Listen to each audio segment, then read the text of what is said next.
I think trends, they're always good. You know, one year you might have a certain hair colour or a certain person type, or certain person win who has a certain profession, and we're always asked, is that now a trend?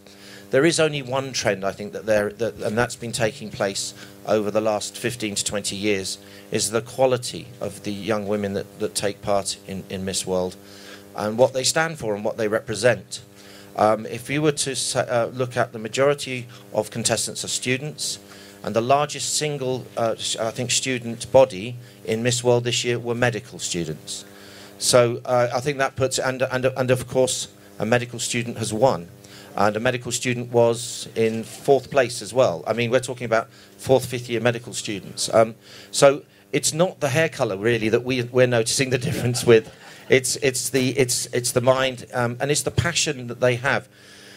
Beauty with a Purpose has transformed Miss World in the same way that Beauty with a Purpose has transformed the lives and become a conduit for the contestants to do something for somebody else.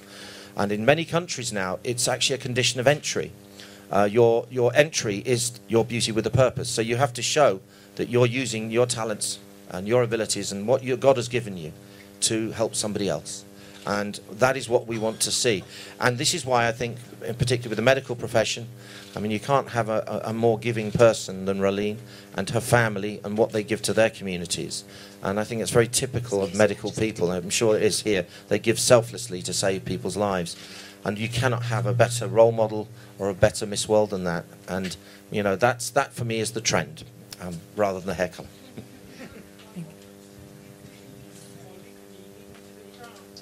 Yeah, the crown is our symbol of fundraising. It was donated by Royal Jewellers in 1972, so it's over 40 years old. And in fact, what I can say is it's known as the Blue Crown. It's widely recognised as one of the most famous crowns in the world, and in fact, the most famous outside of the Queen's crown. So it is that because it goes everywhere in the world. And obviously, Raeleen is the first South African to ever wear it, which is also an amazing thing when you think about it. So, and it does symbolise fundraising. So we use it. It's not like a piece of jewellery. It is. We wear it for special occasions. This is such a special occasion for children, because children, it lights their eyes up and it gives them hope. And we wear it when we are doing something where there is fundraising involved. But maybe a ceremonial occasion. It's for ceremonies. But it's not worn by her. I mean, a lot of people think that she'll now have it next to her on her bed, on her pillow, and gets up in the morning and puts it on after her shower. I can assure you that's not the case. But it is a very important, and if you think that, you know, we're looking through Beauty with a Purpose, $1 billion raised through all the people throughout the world, this is their symbol for their fundraising, and it's remarkable that and very proud for us to actually have a South African wearing it at last. We're really, really happy for you. Hi, I'm Diesel Wilson from ANN7. This is for Miss World 2014, Raeleen. Raeleen, what is your legacy? What do you hope to impart during your reign? And in an interview, you were the second Strauss that, of course, took the title. What was I going to say? People that played a pivotal role in your journey this far. Just walk us through who might have inspired you. You did mention Utata Madiba. Definitely. So I think that my legacy is a legacy of giving. Everything that I have, my time, my love, to those around me, and that I've learned from my dad, who's a doctor. You know, I've seen since a little age how he changes people's lives, not only through what he does, but through the time that he gives them. And that is a gift that each and every one of us can give without being a doctor. Then definitely my years Miss South Africa, you know, Sun International Cell C, thank you so much.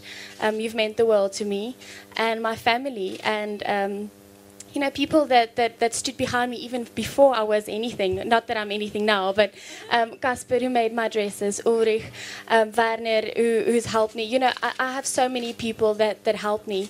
And I really, this year I'm going to focus on giving back to them, keeping my feet on the ground, but my head in the sky. Yes, so that is basically the legacy. Hi, I'm Nandine Donny from ANN7. This is for both Raeleen and Mr. Stephen Morley. Mr. Stephen, I'll start with you. I just wanted to find out what is the view internationally of South Africa, since Raeleen is the second queen, and what is their view on what is their view on South Africans and South Africa as a whole? And Raeleen, on a personal note, what is the first thing you're going to do? I know this is very overwhelming for you, but once all the cameras are gone and everything, what do you want to do first? I'm more interested to hear your answer than mine, I think. I think when you travel around the world, you meet.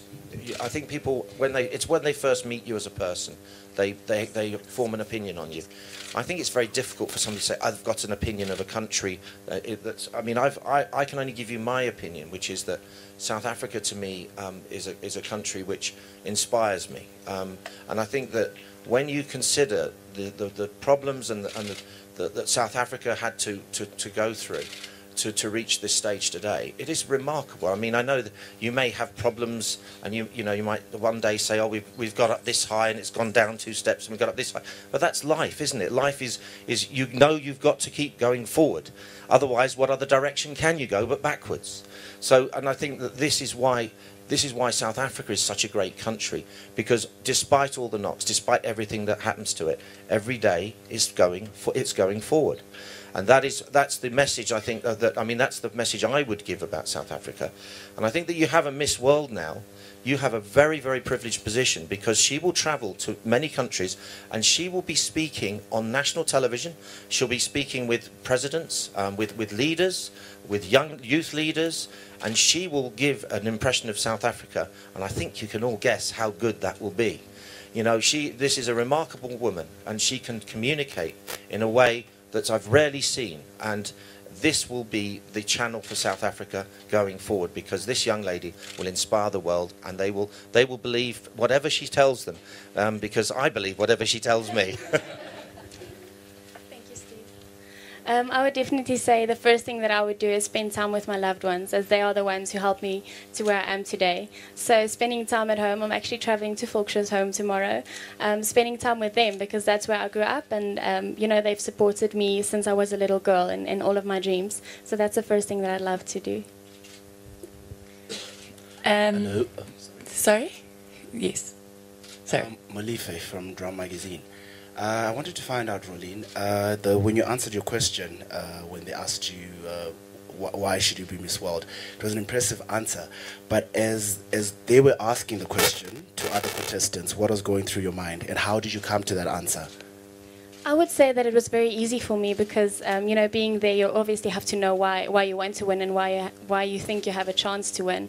So I told myself that I'm not going to prepare anything. I'm just going to try not to think about the answer that I'm saying, and just let it flow. And that was what came out. I also tried to listen at the other contestants, as they were my friends, and I'd love to know why they wanted to be Miss World. And a lot of us have spoken about it. All of us 5 standing there were already winners and could win the crown. But I would say that I spoke from my heart, and I knew that I'm representing South Africa, so it was quite easy for me to answer. Sorry, I would like to just pose a question to Minister Fikile Mbalula. What does this mean for South Africa? Well, thank you very much for this occasion. I mean, it means a lot for South Africa, and many have already been said and articulated by Raeleen, and also the view about our country has mostly been articulated by the Miss World organizers. But I just want to say that to all South Africans, this is a great moment for us. In 1958, I was not born. And the fact that, Colleen, you're still next to me and you're still alive, it tells a story. It tells a great story about our nation and a healthy living. If you guys are dreamers and optimists about healthy living and the longevity of life, here is an example. Just believe in it. Live healthy, work out, and you'll be there. But I just want to thank SABC, because when I spoke outside, I didn't speak about them. And I want to single them out for believing in Miss South Africa and supporting Miss South Africa. You know that in our country, beauty pageants are self-regulated. And private sector runs beauty pageants. And Sun International, supported by SABC, this year have invested a lot in this beauty pageant and getting this beautiful, important person for South Africa. Never did we knew that when we were in Sun City to support her, that today she will be standing here. Last week, we were in Sun City and we're speaking informally amongst colleagues and everybody and talking about going to London. And in our prediction, you were going to win. There was no doubt about it. And on Sunday, SABC 3, thank you for bringing it live to ordinary South Africans. Everywhere, everybody knows about Raeleen because the public broadcaster came to the party. Sorry to others, but you also did make it a point that the story is well spread and told everywhere. And thank you. I think it's good news for us. Like I said, honestly speaking, it's good news for South Africa. It's good news for everybody. Well articulated by you. Great ambassador. You'll be in the world telling our story and making us proudly South African. And thank you very much. And it is a great honor to be here and to celebrate being South African. DT from RSG. If you don't mind, I would like to ask in Afrikaans. Raeleen, baie geluk van RSG se kant af ook. Ons is trots dat 'n Afrikaanse meisie hierdie pragtige kroon dra. En my vraag gaan oor 'n bietjie agter die skerms by die Mevrou Wêreld kompetisie. Ons het gesien op sosiale media dat jy en die ander deelnemers baie goed oor die weg kom en dat groot vriendskappe gesmee is. So wat was die atmosfeer tussen jou en die ander deelnemers? Was dit 'n kompeterende ding? Was dit 'n vriendskaplike ding? Hoe het jy gevoel? Ek dink, baie dankie vir die vraag, dat die gees tussen ons almal was, dat ons al klaar in ons lande gewen het, en ons verteenwoordig ons lande. So daar was glad nie 'n kompetisie tussen mekaar nie, want ons weet dit hang nie van ons af nie. Jy kan net jou beste gee, en ons het besef dat, ek meen dit was 'n netwerkgeleentheid, waar kry jy 121 meisies van verskillende lande almal by mekaar. So ons het letterlik netwerke begin bou, ons het nommers uitgeruil, ons het e-mails uitgeruil, so ek dink regtig dat ons almal na die groter prentjie gekyk het. En vir elkeen was dit 'n journey, nie 'n destination nie. So almal het iets om voor te lewe en ons gaan mekaar daarin ondersteun. Eldrin Simpie again from SABC TV News. I'm asking this based on the insert that you had during that live crossing of the competition. Your test tube baby, are you genetically modified? Okay, no, I'm not genetically modified. I think in 1992 it wasn't really possible, successfully possible at that stage. But a lot of people ask me that, so I want to thank my mom and dad for your good genes. Actually, just on that, I think whoever has that test tube, or if you go to the company that gives that particular one, they think they're going to do a really good trade from now on. But can I just say one thing? Because first of all, we're very proud to be a part of this. That having a minister, the Honourable Minister, being here to welcome us is a great honour, and I think it adds greatly to the occasion. Thank you for that, sir. Because when you're coming home, it is really important that you have a wonderful reception. And I think one of the things we should say is all those people out there, they waited and they were here, and you could tell they loved you. And I think that that's a really wonderful thing. And when we came here in 1994, 95, when your wonderful Nelson Mandela, he met every contestant of Miss World, and to show you how remarkable a man that he was, he knew the name of every contestant's Prime Minister and Foreign Secretary, every single one. He didn't get one wrong. He sent the greetings back to them. So that was quite exceptional. And I think that he said that Miss World is, more than any event in the world, empowers young people to be of service to their communities. And I think that is what we want to see. We're now empowering this young lady to represent South Africa to the rest of the world. But don't think we're taking her away, because she will have a lot of work to do here. We don't want to take her away from you.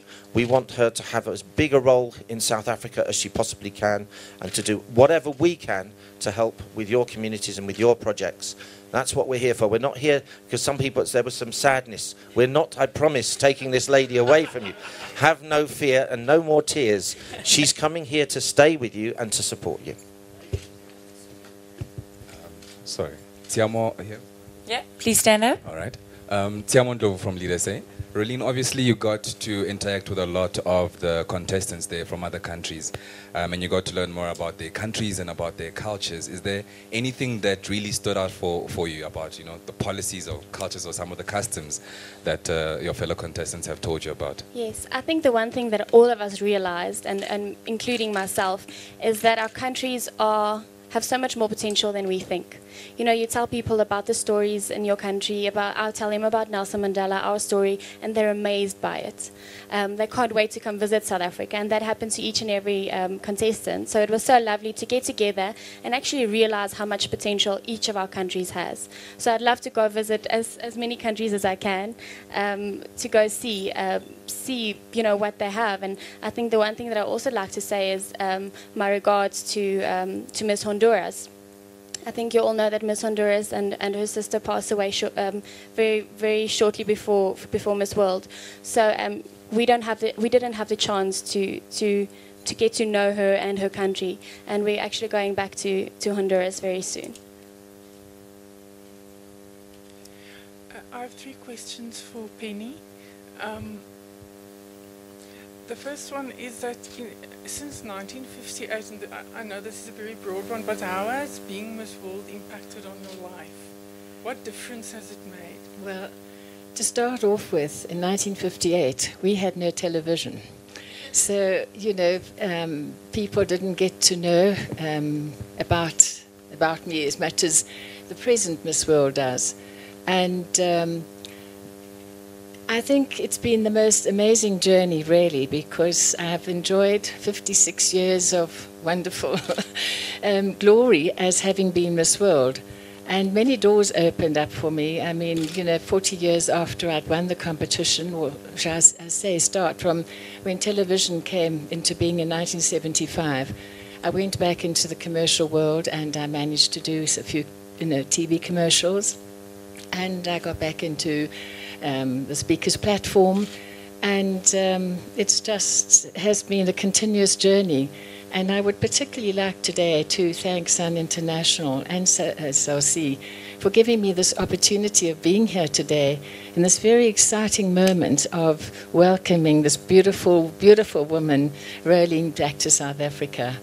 And I just know for everybody out there, it's very meaningful. And I remember when I was a young girl, people who I would look up to. And I remember being very crazy about Grace Kelly. And I thought, this is the girl that I would like to emulate. And I know lots of people will want to emulate you, Raeleen. And thank you. I'm going to take just a few more questions. Yes? Sorry, just wait for the mic.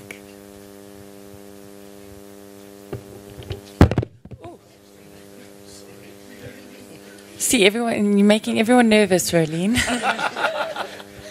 Hi, good morning. It's Kaya Kumalo here from Kaya FM News. Obviously, Raeleen, congratulations to you, but 2015 is quite a big year internationally. So what sort of, priorities are you looking to work on, with the Millennium Development Goals, all the socioeconomic issues coming to the fore? Thank you. Thank you very much for the question.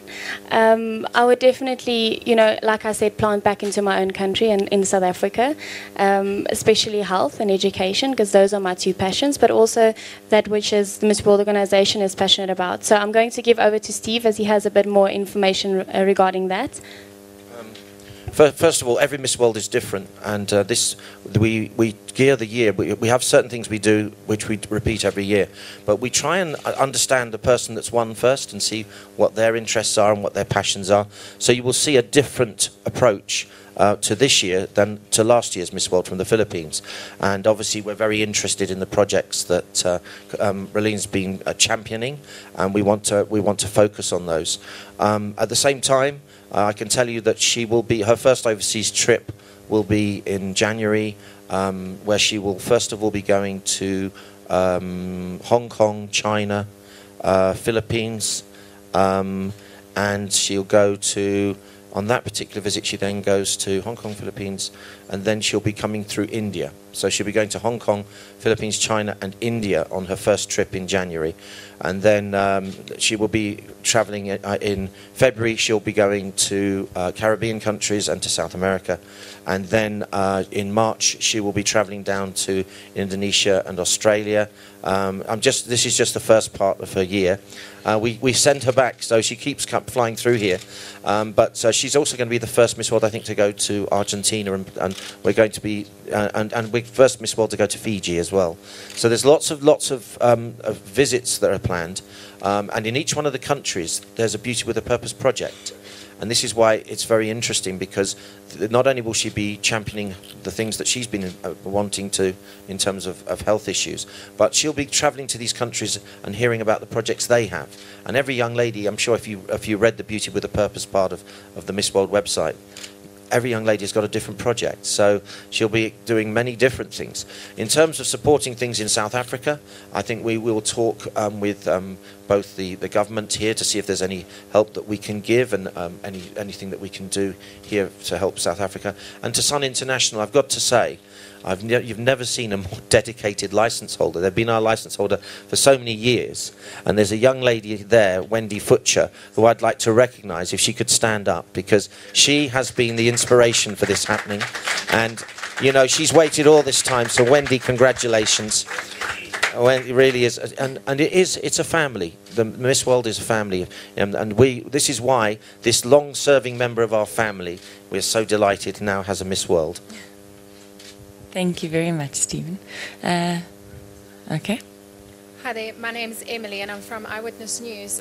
Raeleen, congratulations, you are exquisite. Thank you. I think my question is more, you've answered a similar question, but I would like you to direct it more to girls who will try to be like you, who want to look as beautiful as you and who want the body type that you have. What do you say to girls who try that and who step too far over the line and step into things like eating disorders and that kind of thing? Because it is a very particular body type to try and match, and some girls just don't have that build. Okay, so first of all, I am South African, and I really have an African body. I will never be stick thin. But, you know, I think that my purpose would be for them not to look at my body and not to look at my face, but at the beauty that shines from within. So I want them to want that beauty, to want, you know, to be healthy, of course, take care of themselves, look after themselves, but healthy in a sense that you're not damaging your own body. So that is definitely what I'm looking forward to doing this year, as you know, as I've seen a lot of things, and I've seen how girls, you know, want to fit into the perfect picture that society creates, but I want to really show them that it's more than just that. So I'll focus on showing them the inner beauty. Okay. We've got one more question at the back, Sally. It's not a question. Okay. Hi, everyone. My name is Tamara Mlumbi. Qabiso's mother. When it was just a normal day, Qabiso went to the clinic and she came back. Mommy, we're going out. It's just an outing, and I'm like, I wasn't really sure because she's never had a wheelchair before, so people had to help her carry her around. Unfortunately, the clinic organized a wheelchair for her for that day, but it was one of those old wheelchairs. Okay, it was just fine. So she came back, Mommy, we met South Africa. She got pictures, she had all the goodies. So the reality strikes when I got a call that Miss Horofika called that she wants bought to buy a wheelchair. So Raeleen, it is not going to be the first time that she's going by the community. Even when she was Miss South Africa, she was doing it for the country. This is Raeleen's good work. That's Qabiso today. She can come to Joburg. I can go to Qabiso anywhere that I like. She's not like staying at home. You know, other children are playing outside. She was always at home, but now she's able to play with other kids. She's able to go to school. Thank you, Raeleen, and keep up the good work. Thank you very much. And I would also like to say, you know, when I met Qabiso, anyways, she really touched my heart. So I really thought that I want to do something good. And it wasn't me who was doing it, you know. I had people around me helping me. So I was only the facilitator between those who were able to give and those who needs to receive. So thank you very much for that. And Suzanne Will, thank you very much for your inputs in it as well. So I think this is an example of South Africans helping one another. I think that is just an absolute perfect note to end off. Minister Fikile Mbulu would like to say the last. I will never have this opportunity again. But I know we'll continue to work together going forward. And please support the Springboks next year. And also cricket, and just bring your winning to Proteas so that they can become a bunch of winners in Australia. And support Bafana Bafana. That's what is important. But my concluding parting shot, I just want to thank Teresa and Henny, the mother and the father of Raeleen. And I want to thank you for giving birth to this beautiful soul. And today we are here where we are because we've got a great ambassador. And I know it would have been criminal for me to leave this podium without saying that, because you are the real heroes and of our nation, and we're proud of you. And thank you very much, and all the best to you, Raeleen. And please take time to go home, look after yourself. You've got a great and a big schedule next year. I don't want to be you. You are almost in the league of Maite Nkwana Mashabane, Minister of Foreign Affairs. Welcome to the game. Thank you. Thank you very much. Thank you once again, Minister Fikile Mbulu, for joining us this morning. Penny Coolen coming all the way from Durban. And you are watching the press conference, of course, hosted for the newly crowned Miss World